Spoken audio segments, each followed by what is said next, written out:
going to be lovely. It is very hot. I anticipate lots of swimming, lots of relaxing in the shade, hopefully eating some fish. But right now we're just going to try to get to camp before potential thunderstorms roll in, because with this kind of heat you just never know. But like I said, we're in Haliburton Highlands Water Trails for 5 nights, relaxing, canoeing, fishing trip in a heat wave, with heat warnings and everything. So we made it to our first campsite of our trip. We're on Dan Lake, Site 4, and it's basically a hill. It's more or less about 30-degree angle, I guess. And then there's a couple spots that aren't too bad. We're able to set up the no bug zone. We're going to make sure there's lots of firewood in there, because the wind has come up. It feels like we might get a bit of a thunderstorm. But the wind means no bugs, and finally a break from the 40-degree heat, which is pretty incredible. A little bit of firewood left here from the previous campers, but it looks like slim pickings, so we'll probably do a late dinner and not have a long fire, but we'll see how it goes. And look at this really cool tree. It's like completely wrapped around this other one. That's so neat. Very unique.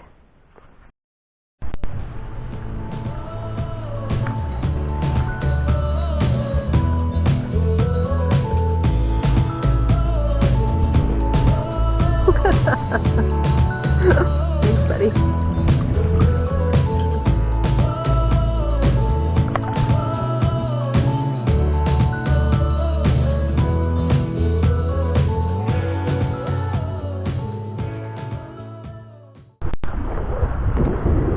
So, funny story. I hope you can hear me over the wind. So it's a hot day. It's a stinker of a day. It's 30 degrees, feels like 40. And, you know, it's like 6 o'clock. We thought, let's jump in the water, cool off, rinse off, hang all the laundry up to dry. Like, who are you going to see? 6 o'clock on a Monday, out in the middle of nowhere. And then all of a sudden, while we're sitting here drying off, letting our clothes dry off, we see another canoe come out of the portage across the lake. Oh, of course.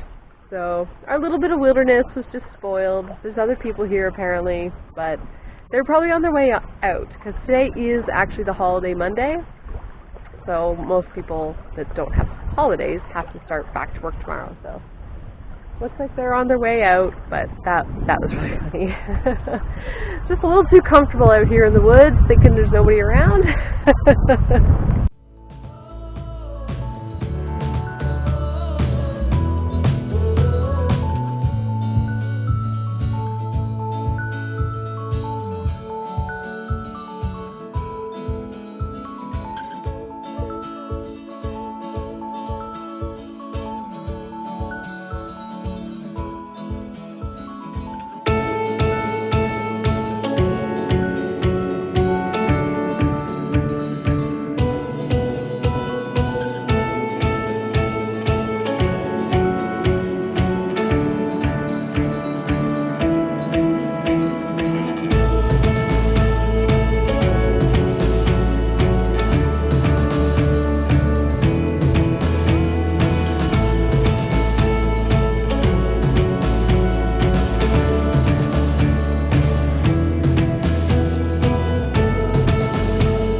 Alright, we've got some zucchini wrapped up in foil here with some oil and onion.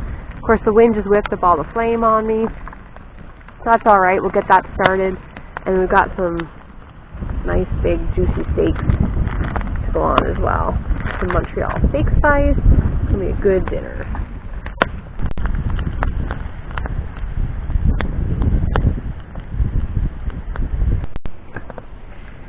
So save space packing.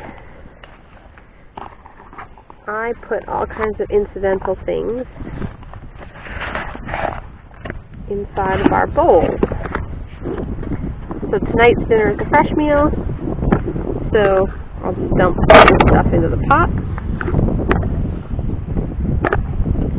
We have batteries, headlights, everything. There we go. Saves a lot of space in your pack. You don't have a whole separate bag just for all this random stuff.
So I'm going to admit to a rookie mistake here. Most of our meals are dehydrated, but first night we always like to do something fresh, and tonight we decided to do zucchini and steak over the fire, and I didn't pack any plates.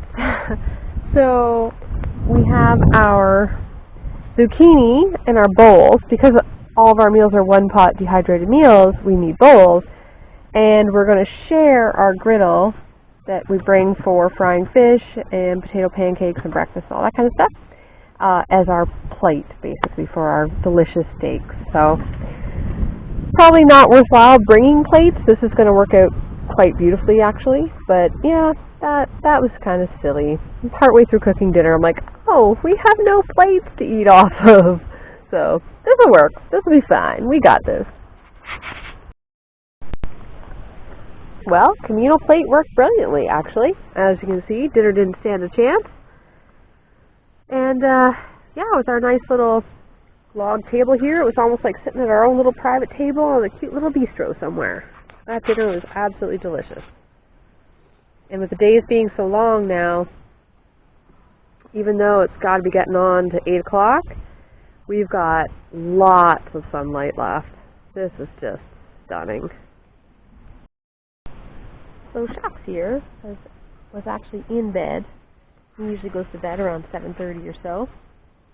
But then I went up to get my pant legs to zip onto my shorts, and he decided, hey, it's time to get up and come out and play. But as you can see, he is so tired. He just wants to go to bed. He is not a night hawk. Definitely not camping.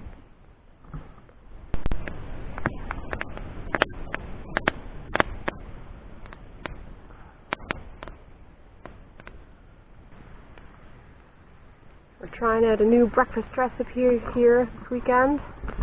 Potato pancakes, savory goodness. If it works out, I'm sure there'll be a standalone video on how to make them. But they're smelling fantastic right now. So we're getting ready to leave our site, and I just wanted to show you guys around. There's the coolest trees growing here. They grow right over top of the rocks. It's like something out of a crazy movie. And I've showed you this one that spirals up the tree. It's very cool. I'll see if I can show you some more here.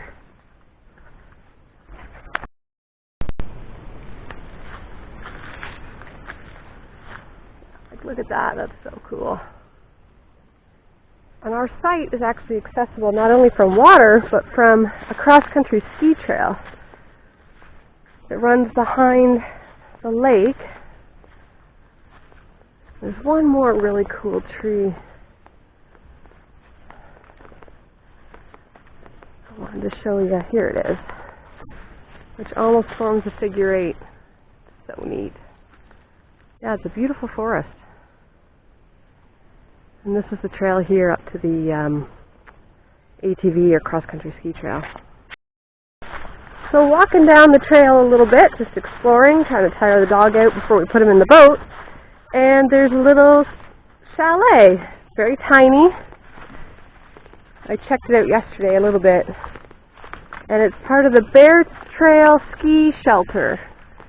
So kind of nice. It's got a little wood stove in there, a little space where people can warm up in the wintertime, and a rack for their skis. Yeah, kind of neat. What a neat system. Oh, there's even an outhouse. I didn't even notice that before. Very nice. I apologize if this is dark, but this is the inside of that little ski shelter. There's a picnic table, there's all kinds of hooks to hang up your coats, a cool map showing all of the trails and the lakes, nice little wood stove, a little bit of wood to keep dry. Very cool, very nice. And then from the trail, this is the access to the campsite. Little sketchy bridge. Come on, Shox. Ooh, wobbly. And then the trees are flagged to get you down there nicely.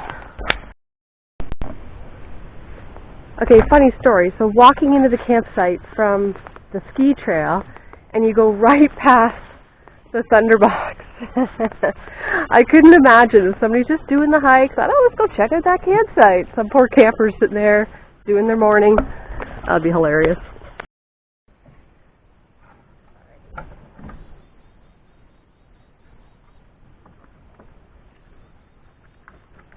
Alright, Shox and I doing our last inspection, make sure we didn't forget anything at the portage, because that is a heartbreaker, and I think we're good to go.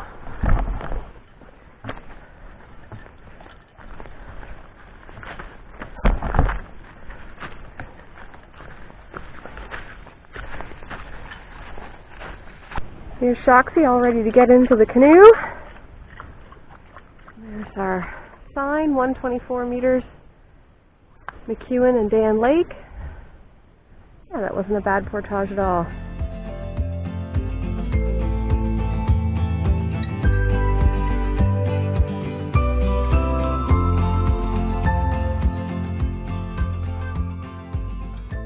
Alright, so for lunch today we're doing wraps, and I've got some dehydrated hummus and roasted red peppers that I'm going to rehydrate. And because it is something ridiculous, like 30 feels like 40 degrees, I'm just going to set this up here. That's better. I'm just going to essentially cold soak our ingredients. So this is dehydrated hummus. And these are some roasted red peppers. Oh, I just dropped a bunch. A little 4 spice makes everything nice. There we go. Perfect. And it's so hot out, I'm just going to add a bit of water and leave this in the sun for a little bit. Now the hummus, I know you need to stir a bit. And I also have olive oil that I'll add to the hummus to give it a nicer texture as well. Oh, it already looks like hummus. That's awesome. And if this experiment turns out, I'll probably do a video that's just all about making these lunches. My thought was with them in the baggies was if it was a travel day, we could rehydrate them in the baggies and then have lunch on the trail. Okay. Gonna give that a few minutes. Give these guys a little bit of time to soften up. Oh, there's a pine needle in there. So the hummus took no time, like pretty much instant, and it was good to go. I am going to add a little bit of olive oil to it. There's no olive oil in it when I made it. Give it another stir here. It's surprisingly creamy. Alright, now we're just waiting on the peppers. I'm really excited. Roasted red peppers are really soft and mushy, so I think we're good to go. cut up our meat.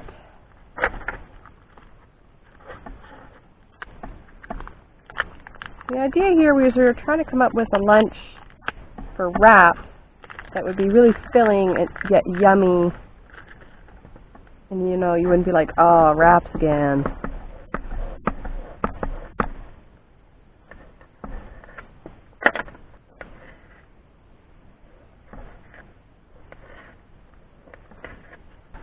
Once again, this griddle comes to the rescue. It's just being a great food prep surface.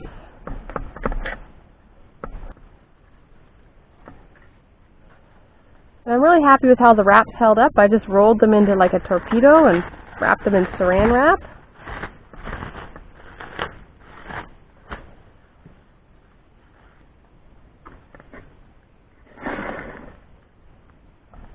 Okay.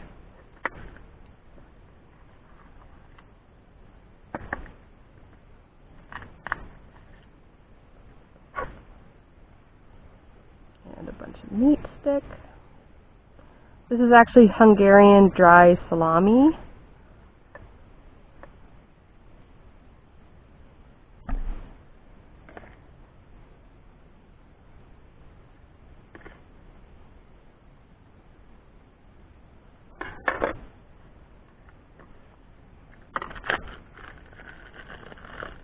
If it wasn't so hot out, we would have brought regular hard cheese, but I just really didn't want to risk it.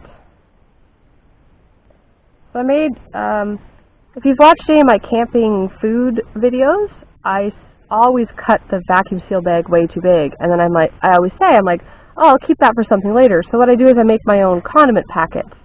So this is actually sweet honey mustard. And I made a bunch of these condiment packets for this trip using those extra little bits from the vacuum seal bags.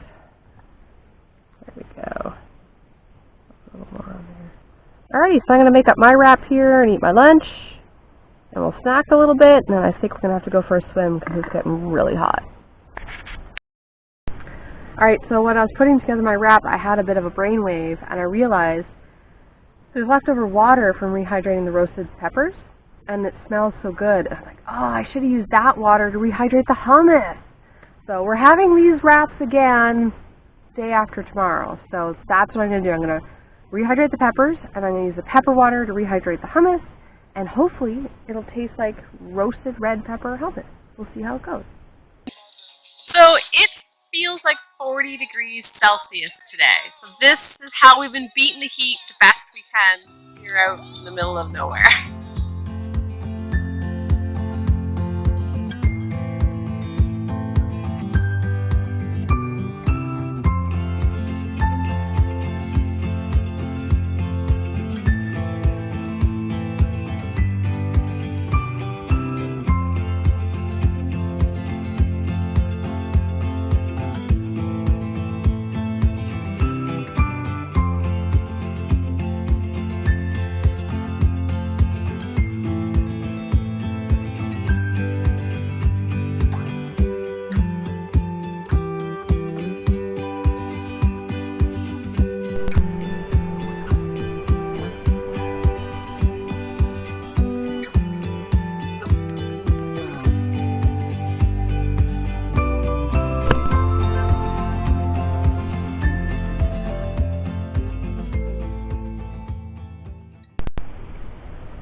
So this little guy is one of our new favorite pieces of gear because it fits onto our clear Nalgene bottle, and it's a lantern.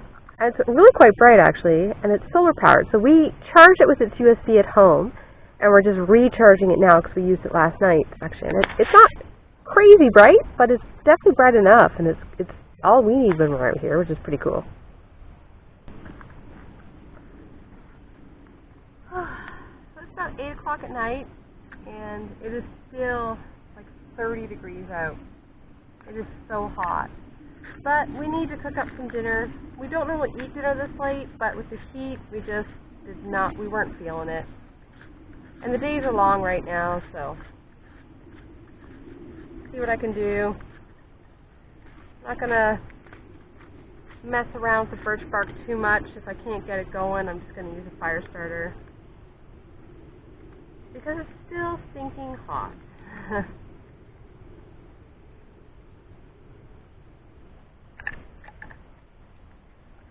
Alright, so this piece of birch bark, as you can see, hope you can see, quite different. This one's quite thick and woody. This one is much more papery. And as you can see, it brings up those little curls like nothing else. So, we'll try lighting this one up. Sweaty just sitting here. I'm not even doing anything. There we go.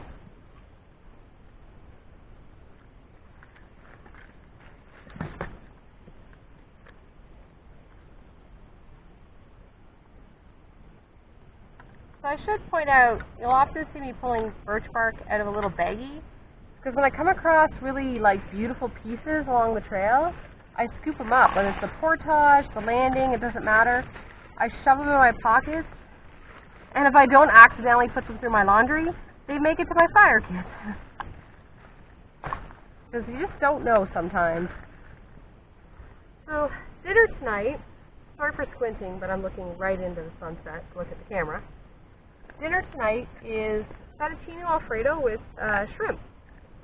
And normally, if I'm going to do something with shrimp, I use canned cocktail shrimp.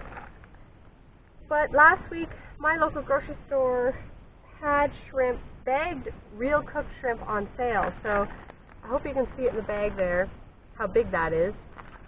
But essentially, I butterflied all the shrimp and put them on my dehydrator. It took about 6 to 8 hours to dehydrate them, and added them to my shrimp alfredo. And the fettuccine alfredo is actually just one of those bag Knorr sidekick meals that I just added some onions and garlic and red pepper and whatnot to it to make it a little more spicy. So, like most dehydrated meals, it's really straightforward. Just dump it all in the pot, and then just cover with water.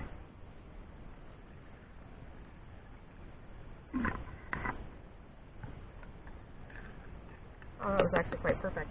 And we're going to put it over the heat. There we go. And we're going to bring that up to a boil or a simmer. Give it a stir, give it about 10 minutes over the heat. Then I'll take it off and let it sit. And then the heat that is out today, it'll be cooked in no time, I'm sure.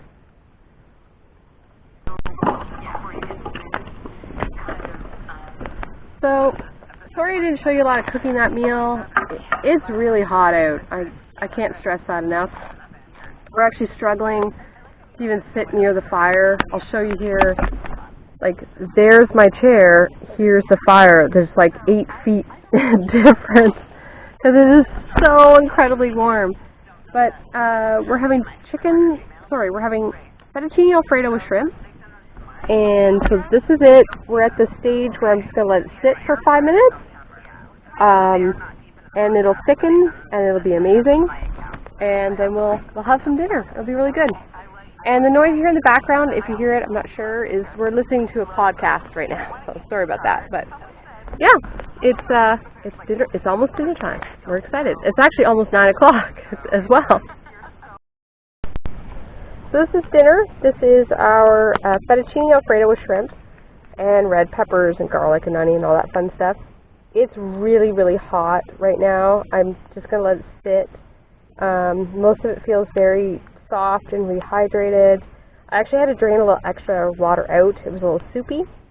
But now that it's just kind of doing the sit thing, it's going to absorb it all. It's going to be fantastic. And that's just so much goodness right there in the bowl. I can't wait. The sun is just about to go below the trees, finally. Today has definitely been one of the hottest camping days I've ever spent. We checked in on our weather network on our phones at one point today, and it said that it was 30 degrees, feels like 41. And that's a little intense for us. So not a lot of filming today. We spent as much time as possible in the shade, not moving around much, in the water, cooling off, keeping the dog cool, drinking lots of water.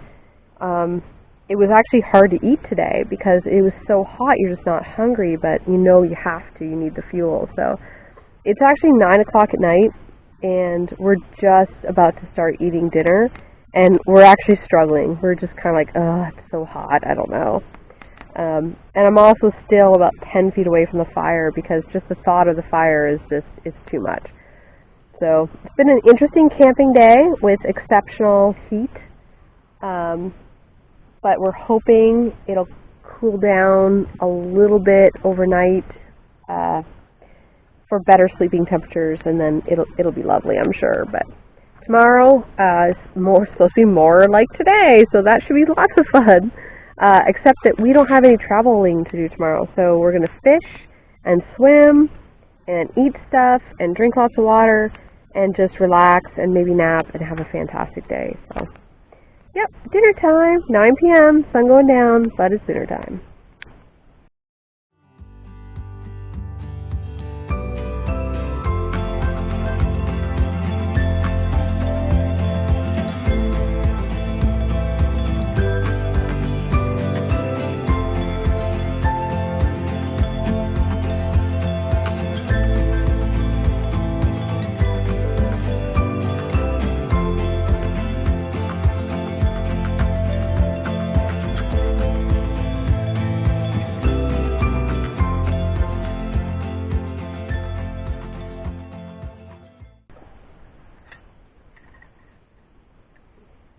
Good morning.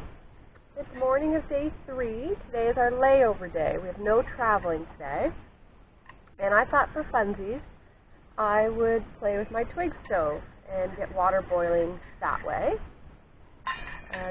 This is an inexpensive twig stove off of Amazon by Ohuhu.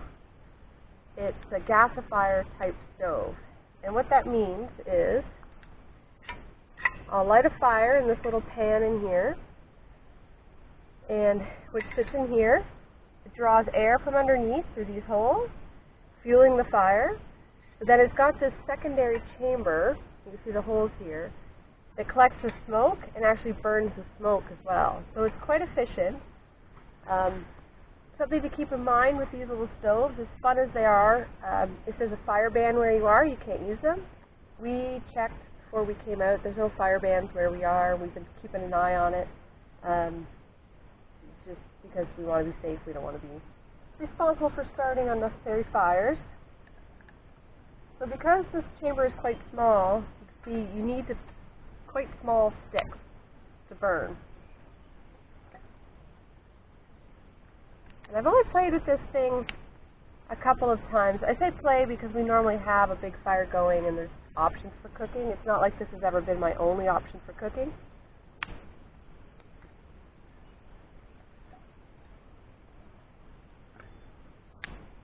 But it is really efficient. It always takes less fuel than I think it's going to need. So we'll see if we can't get this guy going.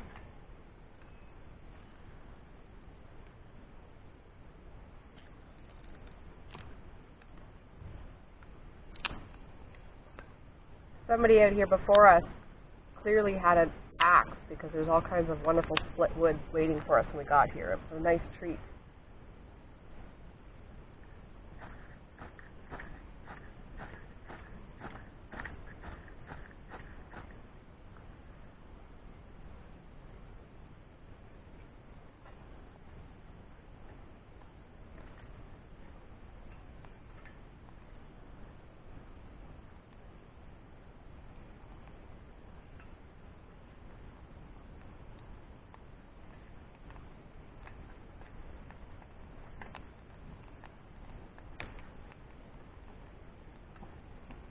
You can see how it really kind of tunnels that flame up.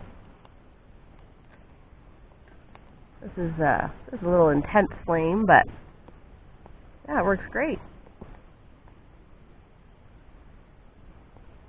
I'll have to add a few twigs as I go, but basically, yeah, that's my little twig stove.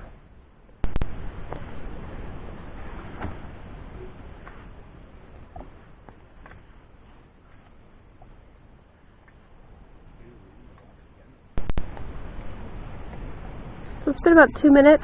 I've added a little bit of wood, but I've already got steam and little bubbles going here, getting close to a boil. So you can see I still have a tiny bit of wood left from what I prepared, and I've got like a solid rolling boil going on here. So if I take this off, you can really see how efficiently this burns. It's pretty cool once it gets going.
And there's still a bit of heat coming out of this, but as you can see, it's basically down just to white ash.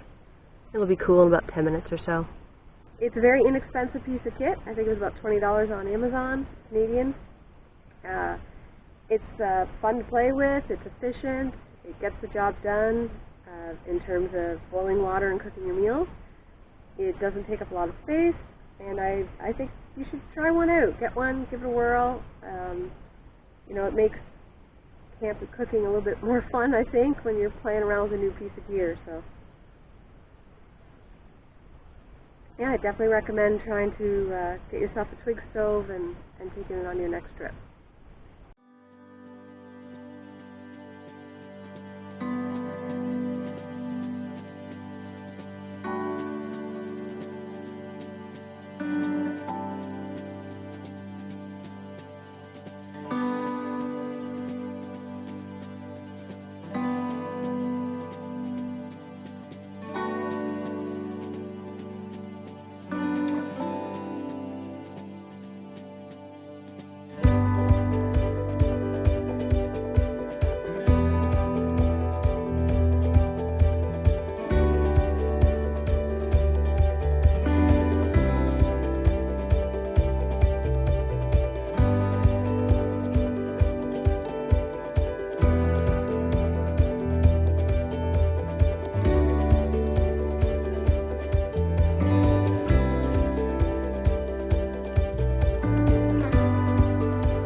Chocolate chip pancake, one of our favorites, and clearly very quick. So we thought it'd be a fun idea to come across the lake to a portage sign we could see and just do the hike with Shox, give him a chance to stretch his legs, explore a little. But this was the entrance to the portage. The poor guy, he's filthy, he's just covered in mud. But maybe that'll keep the bugs off of him. Maybe that's a blessing in disguise. Anyways, we're going to do this trail and hope that maybe there's a good swim spot on the other side. So this is 366 meters, Mckewen Lake to 3 Island Lake. Yeah, we're definitely gaining elevation here. Whew, it's warm in the woods. So we got a sign here. It says caution logging operations. Interesting. Well, we found the logging road. This is pretty crazy. You feel like you're in the middle of nowhere. And apparently, oh, this is hilarious. the sign says 60 meters from here to 3 Island Lake. Clever.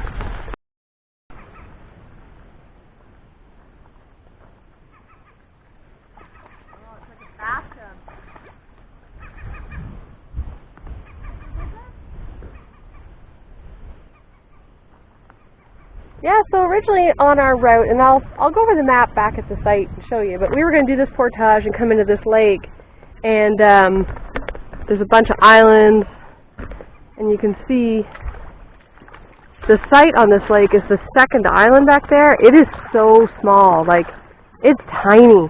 Like, I don't even know, you wouldn't have any privacy, that's for sure, and I don't think you'd have much firewood either, so I'm glad we chose not to do that. But yeah, that was a fun hike. And we're going to cool off here, get the dog wet, and then head back.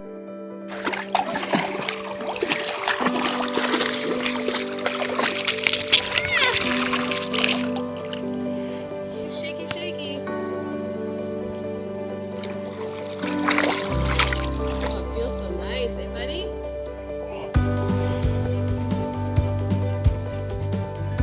So many little fishies. Alright, so we're back to the site, and as promised, I'm going to show you on the map our route for our trip. So we came in down here on the Margaret Lake, and we paddled up here, and we went this portage, 338 meters, into Dan Lake, and we stayed on Site 4. And this, you could see the hiking trail, ski trail, and that's where we saw that little ski shelter. It was behind our campsite on that trail. It's funny though, because the shelter isn't marked on there or anything like that. So then we did this tiny little portage. It was a little bit of a joke, and paddled all the way up here, and this is where we are now, Site 5. And tonight will be our second night on Night 5 on Mckewen Lake.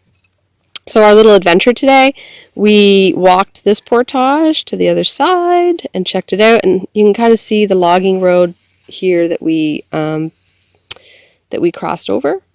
And then we hiked back, and then we went and checked out that site, but it was really steep, and we didn't think we could get the dog safely in and out, so we didn't stay there. We were hoping to maybe swim there, but we came back to this tiny little island across from our site, and that's where we had a little bit of a swim.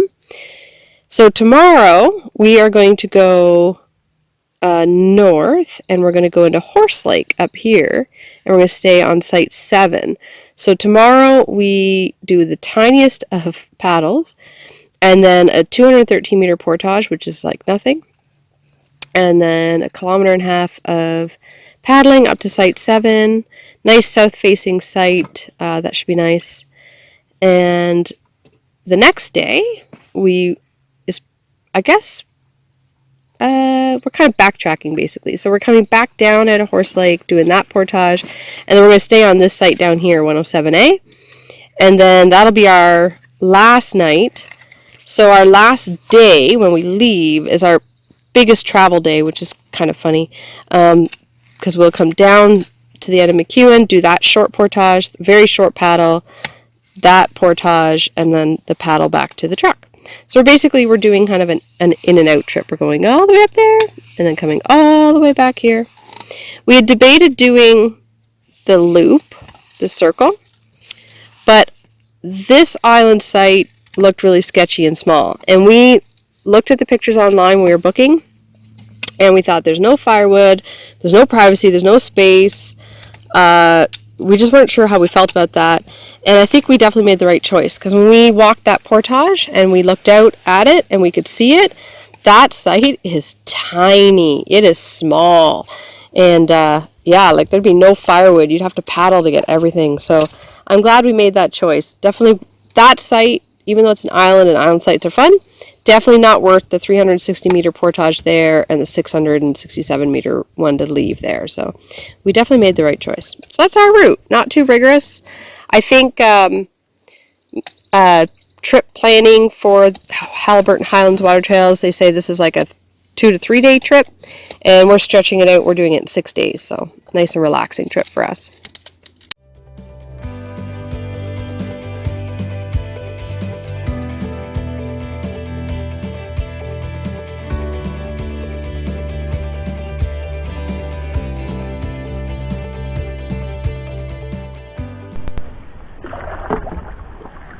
So we really had hoped to have a fish lunch on this trip, but with the heat, we haven't been doing much fishing because it's just too much, and the fish are probably down deep, relaxing, trying to stay cool.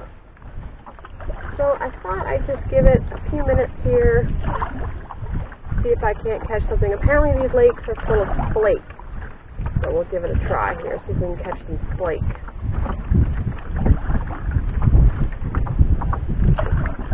It's getting a little breezy out too, so probably get whipped around a little bit here.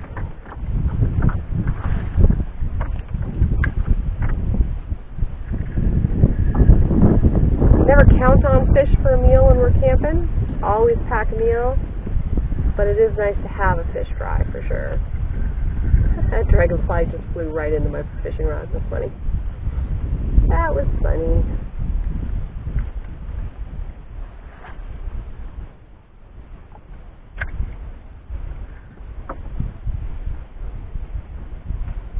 Oh, had a little nibble. That's a start. Don't know if it was a big fish or not, but right at the end, I think he followed it in. Try this again here.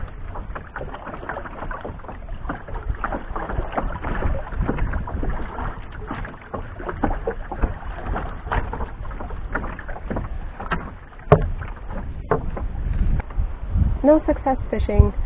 We're going to call it a day, get in out of this heat, probably do some swimming, and maybe try again this evening, see how it goes.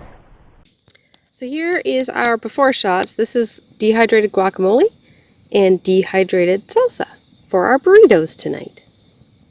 So here we are after a few minutes. Our salsa has rehydrated, it looks like salsa, and our guacamole has also rehydrated to look like actual guacamole. It's looking pretty good here.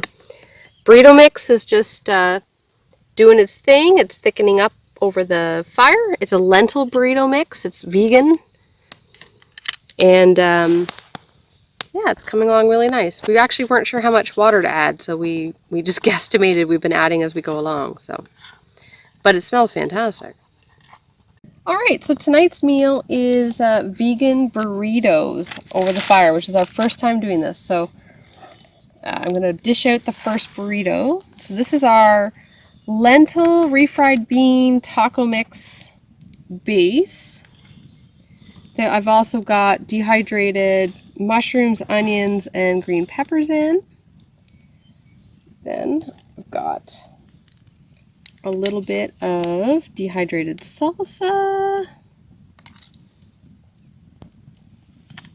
And some guacamole.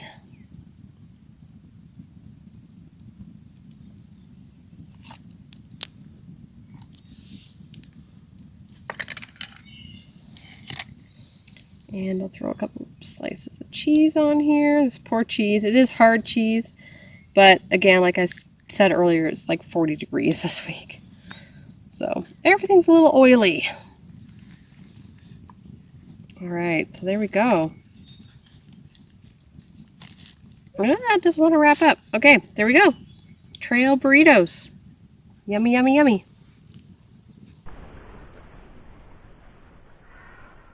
So good morning. The morning is day 4, and I thought I would share with all of you a couple of new pieces of gear that we got. The first one is our new tent. It's a Mckewen Co-op Camper 3. We got the 3-person because it's the 2 of us and the dog, and he needs his space too. So we're 3 nights in, and so far we really like it. We're still kind of getting used to the fact that it has a front door and a back door. We both still configure all of our gear and everything like there's just the one door, but we're getting there. It's calling for thunderstorms later today, so I guess we'll find out how waterproof it is. But yeah, I'm really happy with the vestibule, the style of door that it has. It goes together really well. The pools are really sturdy, and we're really happy with it so far. The other thing we got was a new dry backpack. This is another Mckewen Co-op item. It's a 115-liter slog backpack, and I'll get a shot of it when it's completely full of gear, but we used to have this fantastic big bag we call it Big Red, and on May long weekend, the strap broke, and I thought I could fix it, but if I can, it's going to involve taking apart a big section of the backpack, and I haven't had time to do that yet. So we've been looking at getting a proper dry bag for a while now, and so far we're really, really happy with this one. I don't think it holds quite as much as our old Big Red, but for summer canoe tripping, when you need a bag like this, we're not carrying as much, so it's working out great. Yeah, so that gear, it's been fun experimenting with that. I don't really recommend trying out new gear on a long expedition, because if it turned out that it didn't work, you didn't like it, you're kind of out of luck and stuck with what you got. But we've been really fortunate, and it's been working out great for us.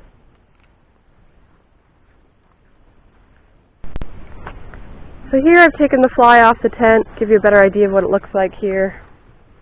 This kind of cross pull here gives it lots of extra headroom.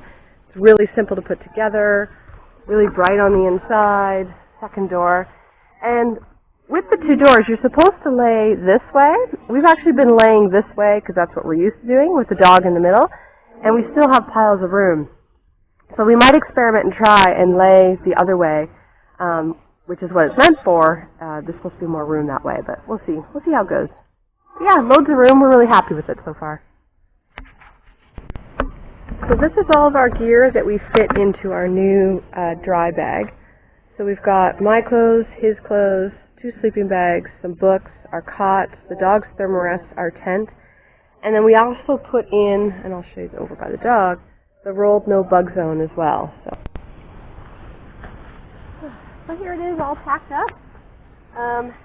As you can see, there's still some spots, dead zones, where I could have packed stuff tighter, and we've got lots of room in there. It's actually surprisingly comfortable to carry. I've been really surprised. But it's got really nice big thick straps, which is definitely an upgrade from our old Big Red. Yeah, it's pretty cool. We like it.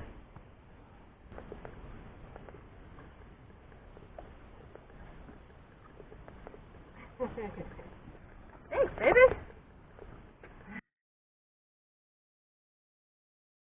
All right, so day 4, we're on Horse Lake, campsite number 7, which is pretty nice.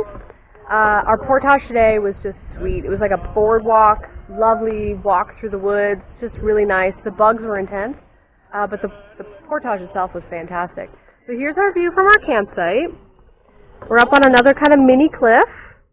Quite nice, though. We've already been jumping into the lake over there a couple times to cool off, which was quite nice. Now, a couple days ago, I was telling you that for lunch we were having hummus wraps with roasted red peppers. Everything was dehydrated, and we had to rehydrate the hummus and the the hummus and the peppers. And I had a brainwave, and I thought, oh my gosh, we need to use the pepper water to make the hummus next time. So that's what I'm in the middle of doing. I'm going to show you quickly here. And for some reason yesterday we didn't eat our rations of hummus and roasted red peppers, so we're having double today. So you can see, like, this water from the roasted red peppers is just amazing. So these are just about rehydrated, and this is just cold soaking, just room temperature water, although I say that knowing that it's 31, feels like 39 today. But we're going to give these a few more minutes, and then when I rehydrate the hummus, I'm going to put the dried hummus into a bowl and use this water to rehydrate it, and it should just taste amazing. And then we'll just add a little bit of olive oil, of course, too.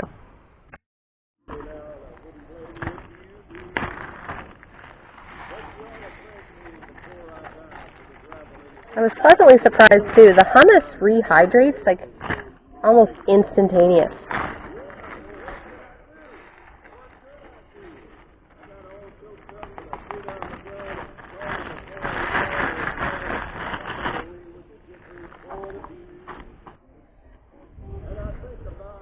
Look at that roasted red pepper fluid.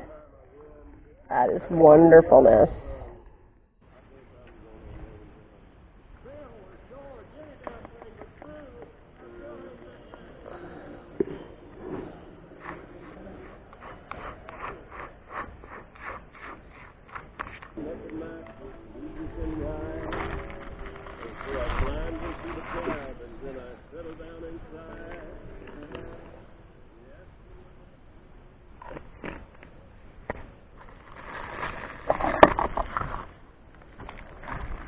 The horseflies are taking advantage of my hands being full, and they are getting my feet.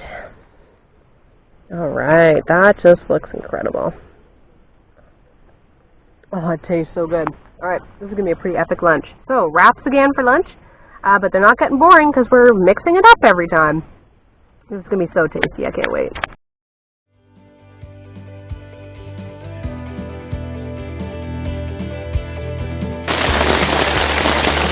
Here's the storm we've been waiting for all day. Just solid rain out there, but we're very protected up here.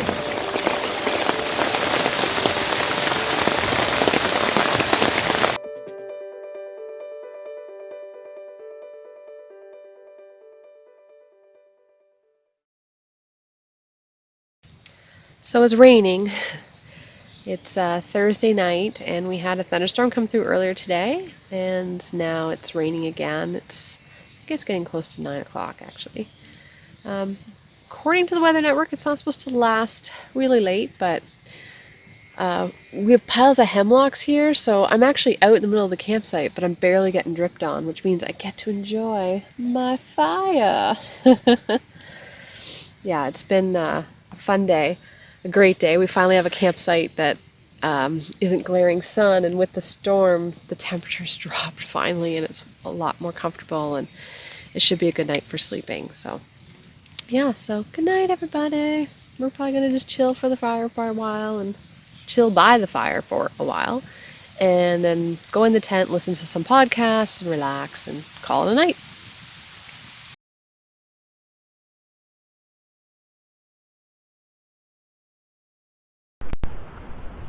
We are doing the portage between Horse Lake and Mckewen, and this is the Funky Fungus Stump. And this portage is so cool because it's almost all boardwalks. So I'll bring you along for a little bit here. Huge rock face to one side, kind of boggy creek to the other side. I don't know how I'd feel about this boardwalk if it had rained. It'd probably be a little slippery, but we've been fortunate.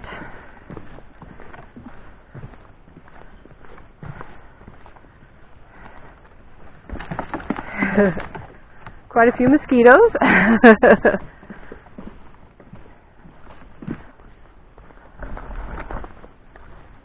And we're back to more boardwalk and lush green grass.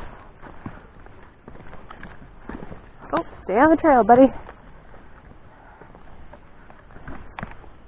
Sometimes he just randomly stops and just has to sniff the moss or something. We gotta keep moving. And here we are, back to Mckewen Lake.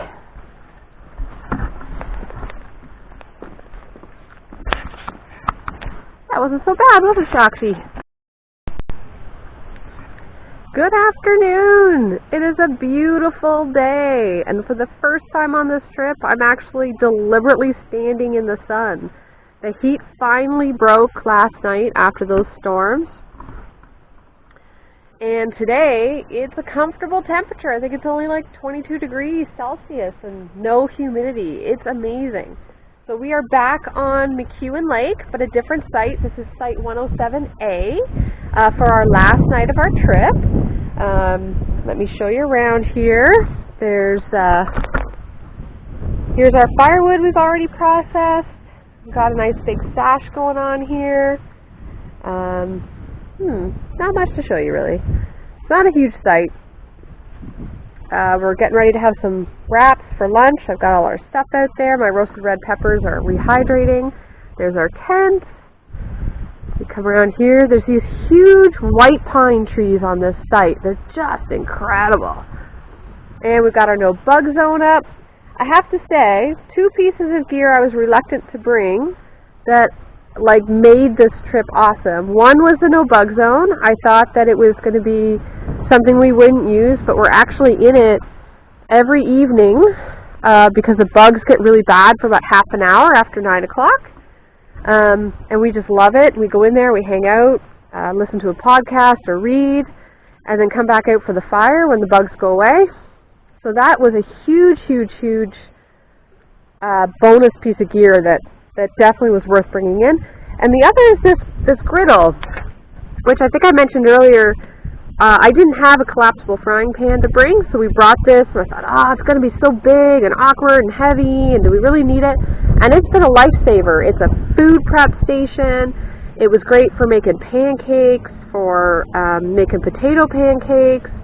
I don't know, we've found 1,000,001 uses. The first night we used it as a communal plate for our steak dinner.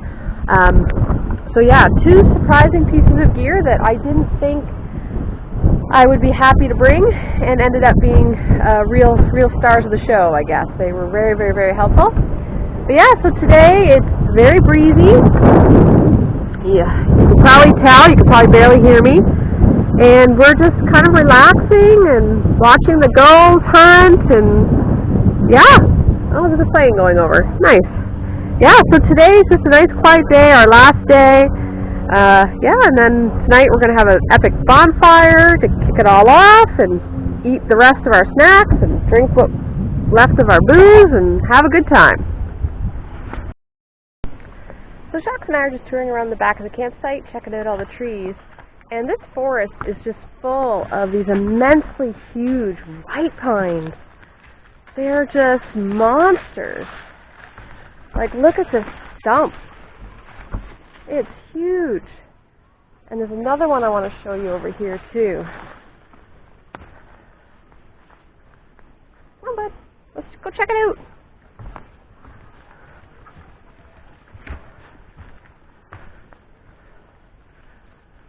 Look at this thing. It is huge. It just keeps going. And then its bigger cousin is right over here. See if I can get close. Look at this thing. Now it's dead. It's been broken off. And I'll try to give you some scale here. Shoxy's walking beside the part that broke off, and you can see just how big it is. Come on back, bud. This thing is a behemoth. Like hundreds of years old. It's gotta be. Look at this thing. Just incredible.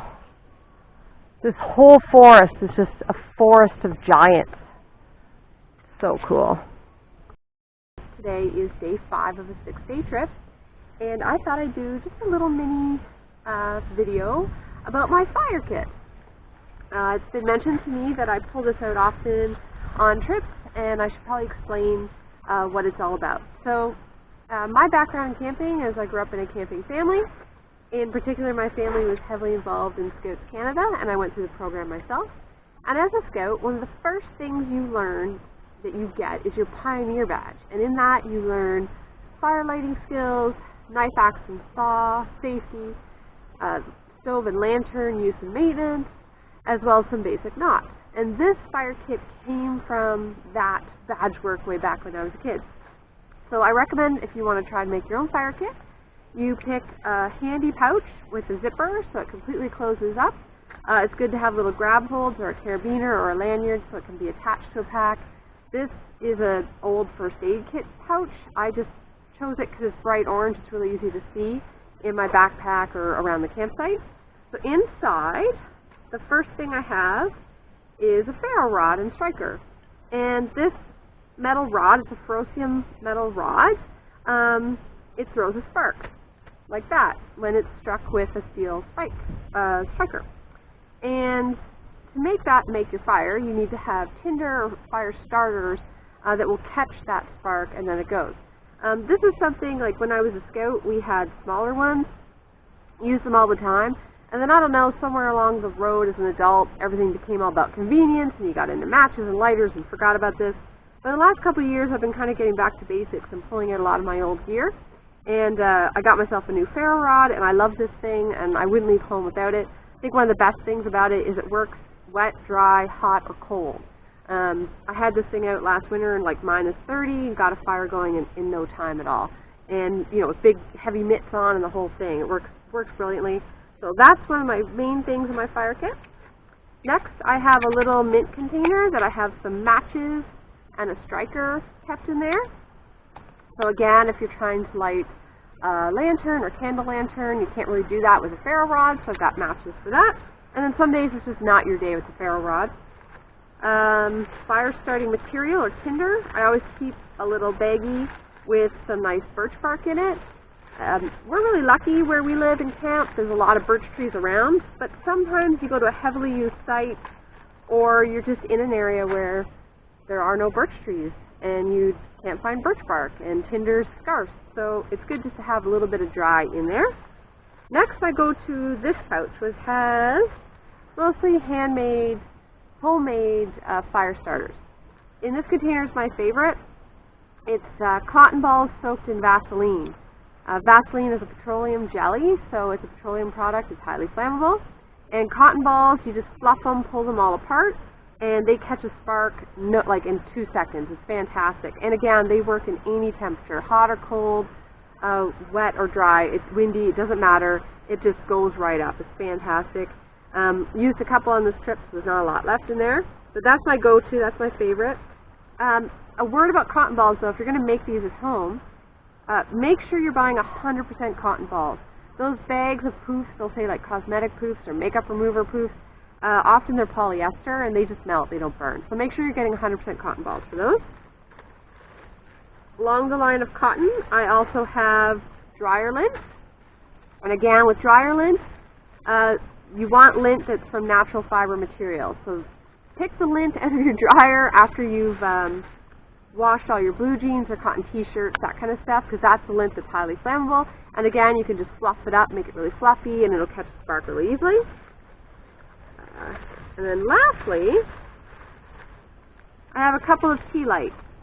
Now, these are just really small tea lights, and these are good, again, you can light them with your match.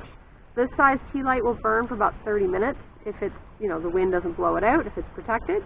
And you can just build your fire around it with all your tinder if you need to. You can use it as a makeshift lantern if you're in a situation where you need some light to see what you're doing. So I like to keep a couple of those in here as well. And that's it. There's 2 things missing from my fire kit this weekend, and I'm pretty sure they're sitting at home on my dining room table. And that's a Bic lighter, because again, it's good to have options for fire lighting. So I've got my ferro rod, I've got my matches, and I like to have a Bic lighter as well. And the other thing is a pocket bellows. And the pocket bellows is just a steel tube that essentially folds down this small and expands about this long. And when your fire has burned down or accidentally gone out, or it's the next day and you're trying to get your fire going from embers, you can blow through one end of the tube and it concentrates the air to a very small point and just reignites those embers like nothing else.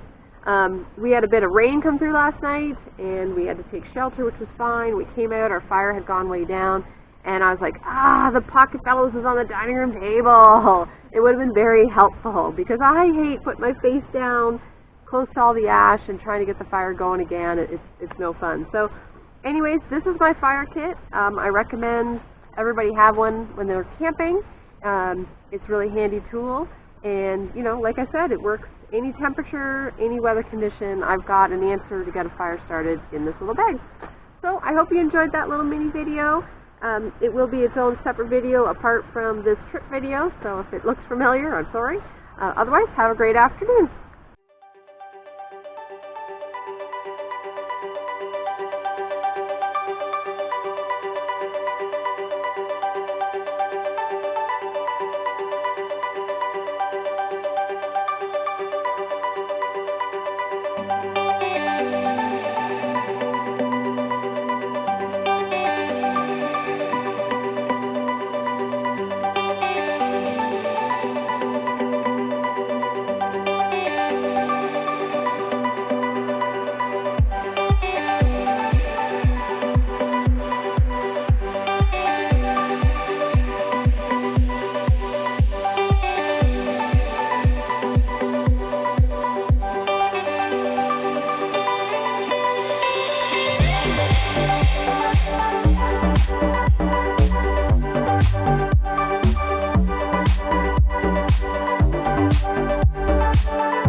Been looking forward to this all day.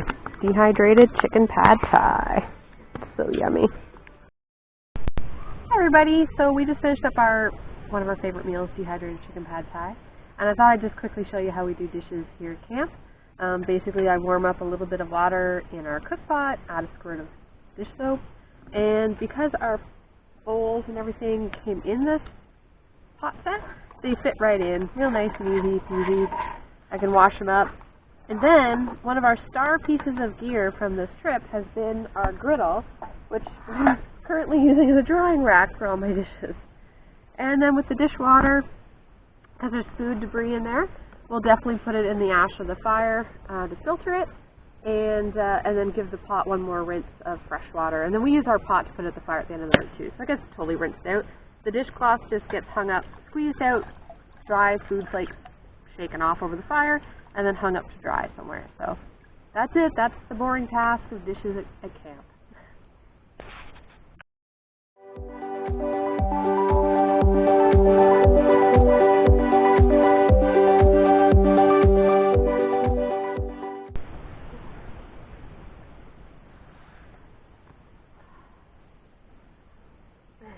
Well, it's the last morning at camp. This is day 6. And we've had a pretty amazing trip. We've had phenomenal weather, heat waves, just crazy temperatures. Then, a small storm on night 4, which just brought the temperature down, thank goodness. And yeah, today is a beautiful, beautiful day. Nice and cool this morning and comfortable. Just the lightest of breezes. I thought while I was having my last coffee, I'd kind of share with you a couple of funny things or interesting things that happened that didn't exactly get caught on tape. This trip, I heard more trees fall in the woods on this trip than I think I ever have my whole life. I've heard big branches crack and fall and small branches, but I can't really recall being camping and having trees fall. And it was night 3. We heard 2 fall. One in early evening. It was huge, and it was pretty close by. It's quite a thump when it hits the ground. And then later that night, we heard a second one a little farther away. Now I think that was beaver activity because we were close to a creek and a beaver dam, but who knows?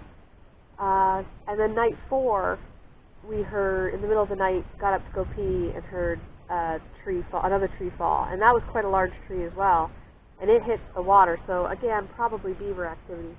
And that was kind of interesting.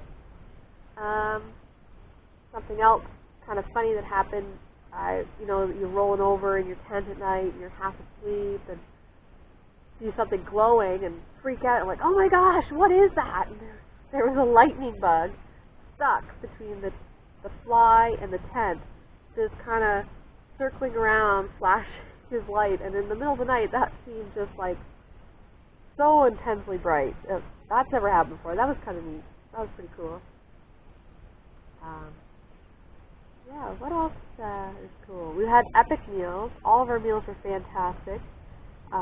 Probably should have done a separate video just about all of our meals. But there was a couple of experiments, and yeah, everything turned out really, really good. So that maybe down the road I'll do something like that. But yeah, it's been amazing, and can't wait to get back out. Last night we were already talking about menu plans and gear ideas and routes in this park for our next trip, so we'll definitely be back for sure. And the tent puked all over the place. So much gear.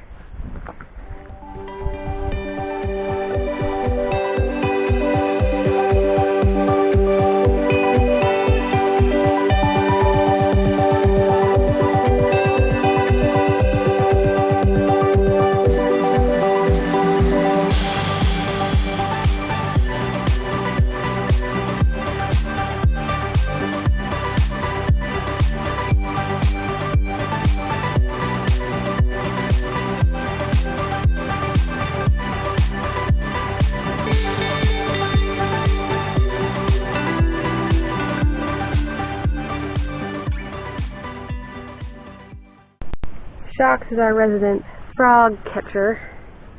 See if you see the little guy. He's so tiny. They're all over the place. Of course, we're getting packed up, and I remember some other fun things I wanted to tell you. So even though I fished every day, I didn't catch anything. I didn't even get a bite. It's almost embarrassing. Now, not that I spent a lot of time fishing, maybe 10 or 15 minutes, and it's nice just to be down by the waterfront, but not a bite.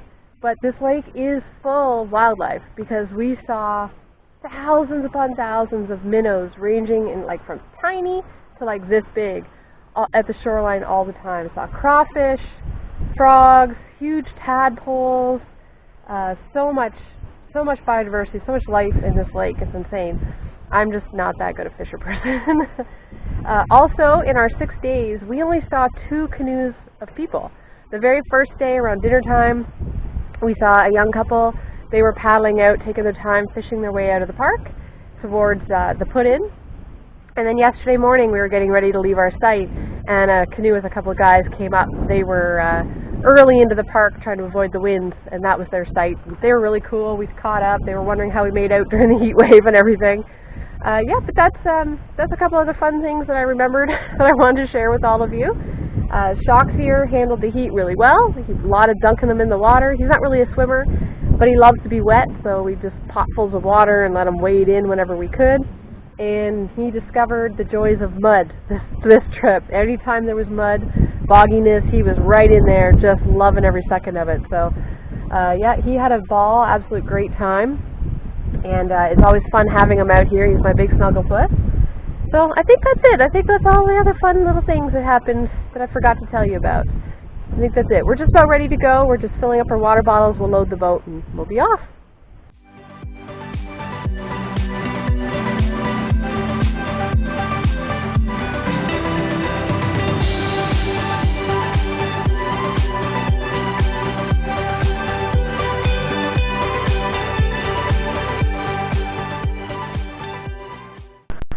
Well, so that was kind of fun. What was supposed to be a 124-meter portage, because of the rain we got, I was able to paddle the boat through the little mini creek. It was really cool. There was just enough water to get through, and I didn't even have to get out or line the boat or anything. So that was a time saver. I'll definitely be adding that little tidbit to my map when I get home. I think Shoxy's big head is blocking the shot. So this is the bay. You have to paddle through to at the end of Dan Lake to get to the Margaret Lake Portage. And I'll try to zoom in a little bit here. It's like the bay of dead trees. It's almost kind of creepy, and there's stumps and fallen logs, and you've got to weave in and out, and it's a good thing we made up time on that little portage because it just takes quite a while. You really have to like zigzag your way through to get past all the fallen trees, but lots of fun. Nice paddle, that's for sure. And there's a convenient logging road right where the portage is, and then we're headed that way. Okay, we're back to Margaret Lake, and this is it. And this is the most beautiful put-in of the trip. Look at that gorgeous clay beach. Shox is loving it. He's been wading out. And yeah, we just have to paddle around that bay, and we're back to the truck. And that's it. That's all she wrote. We'll see you again soon.